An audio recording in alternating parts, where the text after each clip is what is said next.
안녕하세요. 온누리 비전교회 박정민 목사입니다. 저는 온누리 비전교회 바이블 칼리지 왕들의 이야기 수요반을 맡게 되었습니다. 그래서 지난주에 이 왕들의 이야기에 대해서 오리엔테이션을 잠시 드렸어요. 왕이 어떻게 해서 이스라엘 백성들에게서 탄생하게 되었는지, 어떤 과정을 통해서 탄생하게 되었는지, 그리고 예수 그리스도의 전까지 이스라엘의 왕들의 역사가 어떻게 진행이 되는지에 대해서 한 10주 정도 저희가 함께 살펴볼 예정인데요. 이스라엘에 있어서 가장 초대 왕이라고 이야기를 한다면 우리는 당연히 사울 왕을 떠올리실 겁니다. 그런데 이 사울 왕이라고 하는 사람이 우리의 선입견으로는 굉장히 어떤 악한 그런 왕으로 생각이 들어요. 사울 왕이라는 사람이 악한 왕이라고 그렇게 우리가 생각을 하는 이유는 사실 다윗 때문에 그렇습니다.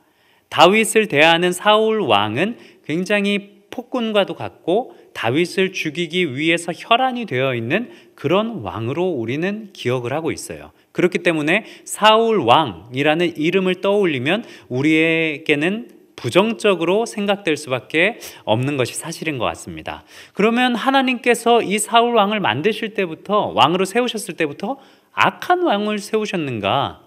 사실 그건 아니라는 거죠. 그래서 오늘 첫 시간, 지난주에 이어서 이제 사실 오늘이 두 번째 시간인데요. 오늘은 사울 왕과 그리고 다윗 왕에 대해서 이제 일부를 함께 좀 공부를 좀 하도록 하겠습니다. 그래서 오늘은 1부와 2부가 나눠질 때 1부로는 사울 왕, 그리고 2부로는 다윗이 왕이 되기 전까지의 내용을 우리가 한번 살펴보도록 하겠습니다. 그러면 지금부터 PPT를 또 이용해서 저희가 함께 내용을 좀 살펴보도록 하겠습니다. 네, 이스라엘의 초대 왕 사울에 대해서 우리는 다 알고 계세요. 사울 왕이라고 하면 요나단의 아버지이고 그리고 이스라엘의 초대 왕이죠. 근데 이 이스라엘의 초대 왕 사울이 어떻게 해서 탄생하게 됐는지 그 시대적 배경을 우리가 좀 한번 살펴보도록 하겠습니다. 사울 왕이 처음으로 등장했을 때는 사실 평민이었어요. 평민이었고 그가 12지파 중에서 가장 작은 베냐민 지파에 속한 사람이었습니다.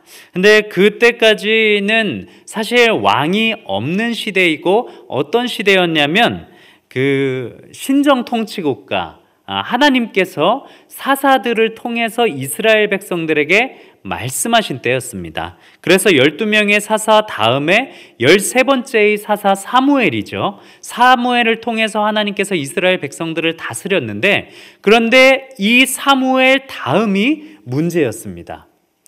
마지막 사사였던 사무엘의 두 아들 요엘과 아비야가 굉장히 문제가 많았어요. 그의 아들들이 아버지의 행위를 따르지 아니하고 이익을 따라 뇌물을 받고 판결을 굽게 하니라. 그래서 이 당시의 상황 가운데 이스라엘 백성들이 주변에 있는 많은 나라들의 왕을 보고선 많이 부러워했던 그런 마음이 있었던 것 같아요. 그래서 사사 사무엘의 다음으로 요엘과 아비야가 누가 보더라도 이제 사사로 세워질 텐데 저런 사람들을 우리가 믿고 따를 수 있겠느냐?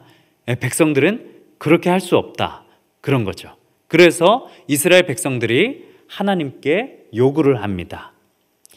당신은 늙고 당신의 아들들은 당신의 행위를 따르지 아니하니 모든 나라와 같이 우리에게 왕을 세워 우리를 다스리게 해주십시오. 그래서 이스라엘 백성들이 종전엔 없었던 왕을 세워달라고 그렇게 사무엘에게 요구를 합니다.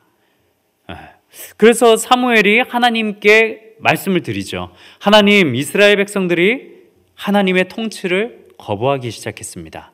사실은 좀 사무엘이 자식 관리를 잘 못한 탓도 있어요. 사무엘이 자식 관리를 좀 잘하고 잘 키웠으면 훌륭하게 자랐을 텐데 뭐 물론 그게 잘못 키웠을 수도 있고 아니면 잘 키운 것과 못 키운 것을 떠나서 요엘과 아비야가 원래 심성이 그렇게 좀 악하고 못된 그런 아들들일 수도 있었을 것 같습니다. 어쨌든 그 사무엘이 이스라엘 백성들의 요구를 하나님께 올려드렸어요. 그 하나님께서 이제 사무엘에게 말씀하시는 것이 무엇이냐면 백성이 너에게 한 말을 들어라. 이는 그들이 너를 버린 게 아니라 나를 버린 것이다. 이렇게 하나님께서 말씀을 하세요. 이 굉장히 마음 아픈 이야기입니다, 사실. 너를 버린 게 아니라 나를 버렸다. 이스라엘 백성들의 역사를 보면 그 애굽 땅에서부터 그들을 이끌어내서 그래서 이스라엘 민족이라는 것이 이제 탄생하기 시작했고 그 민족들을 40년 넘게 광야 동안 하나님께서 먹이시고 입히시고 또 법도 만들어서 그들이 건강하게 살 수 있도록 해주시고 그리고 가나안 땅을 들어가서 점령해서 가나안 땅이라는 곳에 이스라엘의 나라를 만들 수 있도록 해주신 분은 하나님이신데 이스라엘 백성들이 그 하나님을 거부했다는 겁니다. 그리고 자기들의 왕을 세워달라는 거예요. 과거에도 이런 일들이 있었죠. 이스라엘 백성들이 하나님을 버리고 금송아지를 만들어서 그것을 자신들의 신이라고 막 했을 때 하나님께서는 사실 참 이런 면에서 봤을 땐 인내하심이 많으신 것 같아요.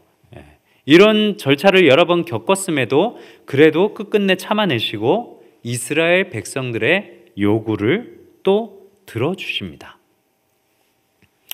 그래서 우리는 지금까지 이스라엘 백성들이 살아온 신정 통치 국가를 봤는데 이스라엘 백성들이 원하는 거는 왕정 통치 국가인 거예요.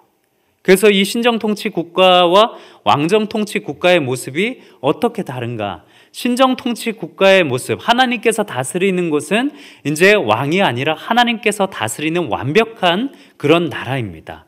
그리고 하나님 중심이 아닌 백성 중심이에요. 이건 뭐냐면 하나님께서 이스라엘 백성들을 위해서 일하세요. 보통의 왕들은 왕이 잘 먹고 살기 위해서 백성들을 노역을 시키고 뭔가를 시키고 또 그들에게 뭔가를 이렇게 막 뺏고 세금을 뺏고 막 이러는데 하나님이 이스라엘 백성들을 위해서 만나를 주시고 메추라기를 주시고 뭐 이렇게 다 주시고 하셨는데 그렇게 하신 게 이제 신정 통치 국가죠. 백성 중심의 나라입니다. 그리고 이스라엘 백성들이 어우러져서 함께 살 수 있도록 특히 하나님께서는 약자를 위한 제도를 늘 마련해 두셨어요. 그리고 사회적인 이 약자를 우선해서 배려할 수 있도록 그렇게 해주신 것이 신정 통치 국가의 그런 제도인데요. 그럼 이스라엘 백성들이 원하는 왕정 통치 국가는 어떤 모습이냐? 왕이 다스립니다. 왕이 곧 법이에요. 왕이 우두머리입니다.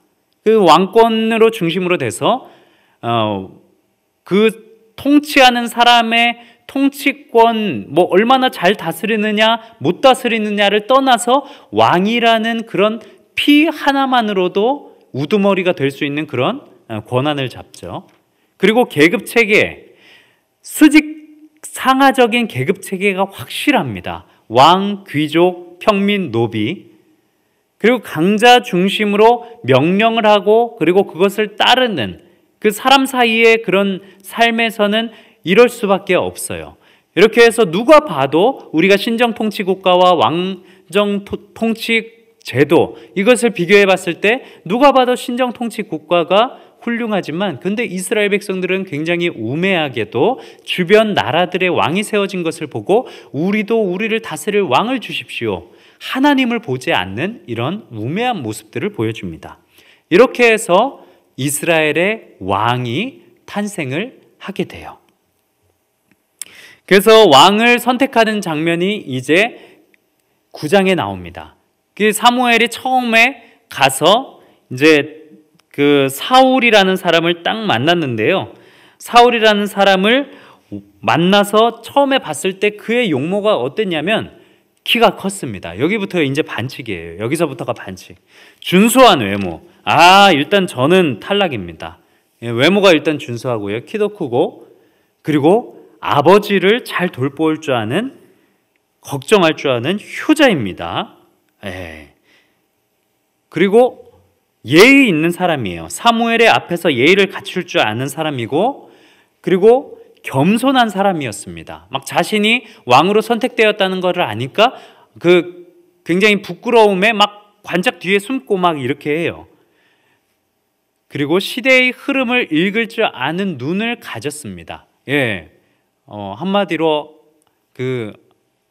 엄친아라고 하는 그런 단어를 써도 될 줄 아는 사람이 그가 바로 이 사울이라고 하는 사람이었습니다.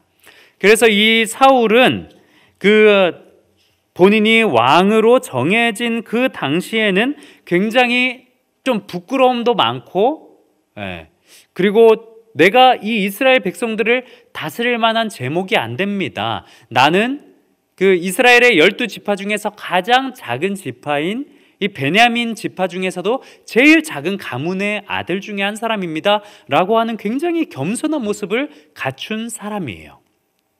그래서 우리가 기억하고 있는 사울은 악한 모습, 그리고 왕으로서 굉장히 폭군, 그런 모습으로 기억을 많이 하고 있지만, 처음에 사무엘이 발견했을 때는 전혀 달랐다는 것이죠. 굉장히 겸손하고 예의도 바르고, 키도 남들보다 머리가 하나 더 있을 정도로 그렇게 크고, 그리고 예의도 갖출 줄 알고, 누가 봐도 완벽한 그런 사람이었다고 합니다. 그래서 이 사울이라고 하는 사람이 왕으로 세워지기 전에 결정적으로 이스라엘의 모든 지파들의 동의를 받게 된 그런 사건이 있었어요. 암몬 사람들이라고 하는 이방의 한 민족이 길르앗 야베스라고 하는 주민들에게 쳐들어옵니다.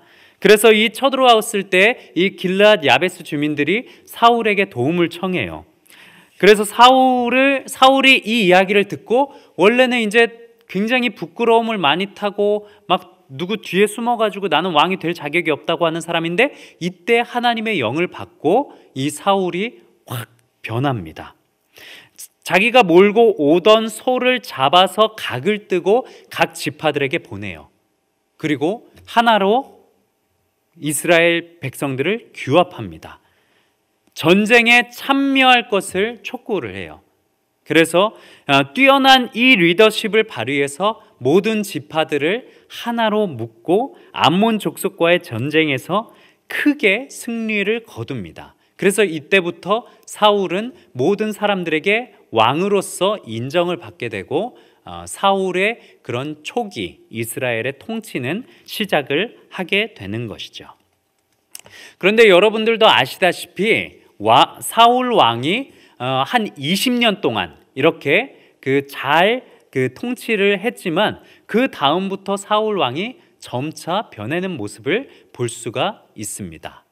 다시 PPT를 한번 보면요, 사울은 처음에는 하나님의 말씀에 잘 따르고 그랬지만, 사울이 20년 동안 하나님의 그런 나라를 다스리고 난 뒤에 그 다음부터 하나님의 명령에 불순종하기 시작을 했는데요. 언제부터 불순종을 했냐? 블레셋과 싸움에서 이제 사무엘이 사울에게 내가 오기 전까지 기다리십시오, 번제를 드리지 말고 기다리십시오 라고 하는데, 사울은 사무엘을 참지 못하고 자신이 제사를 드려버립니다.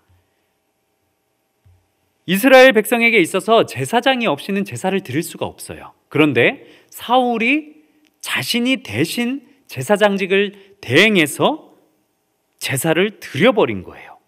이거는 말도 안 되는 거죠.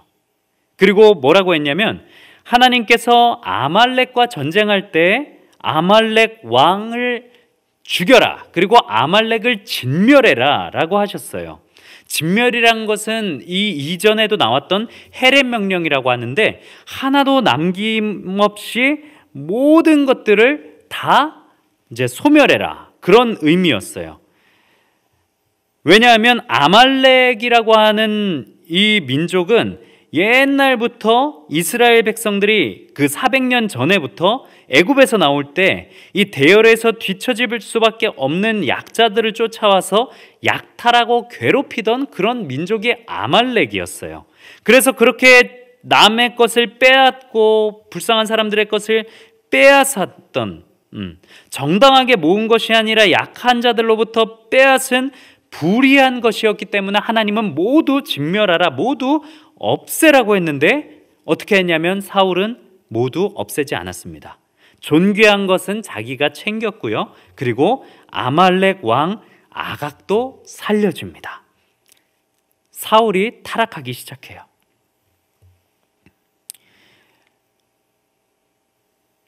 그래서 그 아말렉 족속을 진멸하지 않고 재물을 탈취해서 자신이 탐욕적으로 그것을 취한 거죠.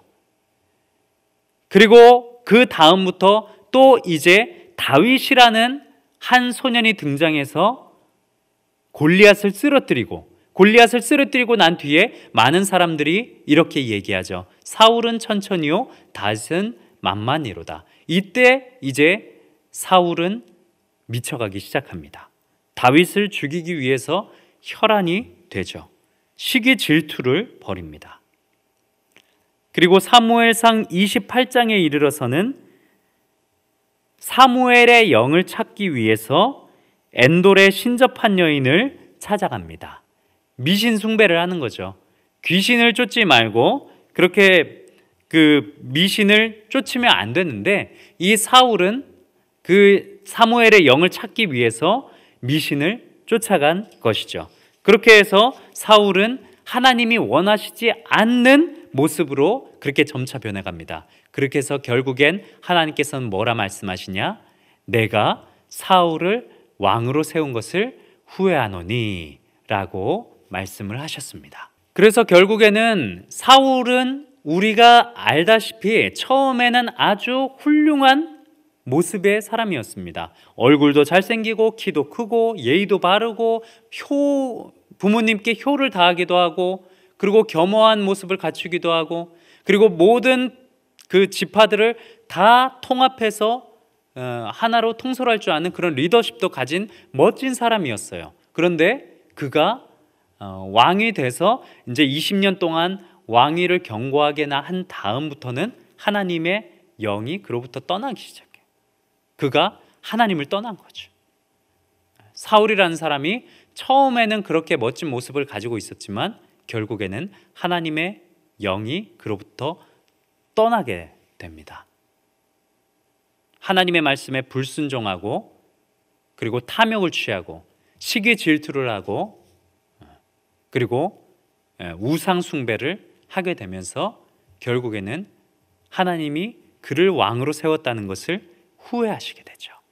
이렇게 해서 사울은 다윗이 나오기 전까지는 이스라엘에게 있어서 주목을 받고 또 아주 훌륭한 초대 왕이었지만 그런데 그가 자신이 왕이라는 자리에 있는 그 권력에 취하게 되자 점차 변해져 버린 것입니다. 그래서 우리는 이 사울이라는 사람을 통해서 알 수 있는 것은 아무리 훌륭한 사람이라고 한들 하나님의 영을 떠나게 되면 우리가 하나님으로부터 떠나서 탐욕과 불순종과 시기 질투 이런 것들을 갖추게 되면 하나님의 영이 우리를 떠날 수밖에 없게 된다는 것입니다. 하나님의 영은 너무나 맑고 그리고 죄가 없으시기에 우리의 몸이 더럽혀져 있으면 우리로부터 머무실 수가 없는 분이세요. 그래서 우리는 이 사울의 이야기를 통해서 배울 교훈은 하나님이 우리를 어떤 모습으로 세우셨느냐, 우리가 세워진 자리에서 더욱더 겸손한 모습을 우리가 지켜가도록 노력해야 한다는 것입니다. 사울처럼 너무나 멋진 사람이었고 너무나 존귀했고 그 당시에 있어서 이스라엘 백성들 중에 최고로 으뜸인 사람이었지만 얼마든지 인간적인 욕심이 그 안에 들어가게 된다면 망할 수도 있게 된다는 것입니다. 우리가 이 사실을 잘 기억하면서 사울 왕이란 사람을 통해서 내 자신이 어떠한 모습을 가지고 있는지, 내 자신은 지금 어떠한 모습으로 하나님 앞에 서 있는지, 하나님 앞에 사울의 초기 모습처럼 그런 겸손하고 그렇게 겸허하고 다른 사람들에게 있어서 본이 될 만한 모습을 내가 가지고 있는지, 아니면 내가 점차 하나님의 곁을 떠나고 있는지 우리가 한번 잘 되돌아보았으면 좋겠습니다. 네, 1부 사울 왕은 여기까지 하고요. 곧 있어서 2부 다윗에 대해서 우리가 함께 배워보도록 하겠습니다. 감사합니다.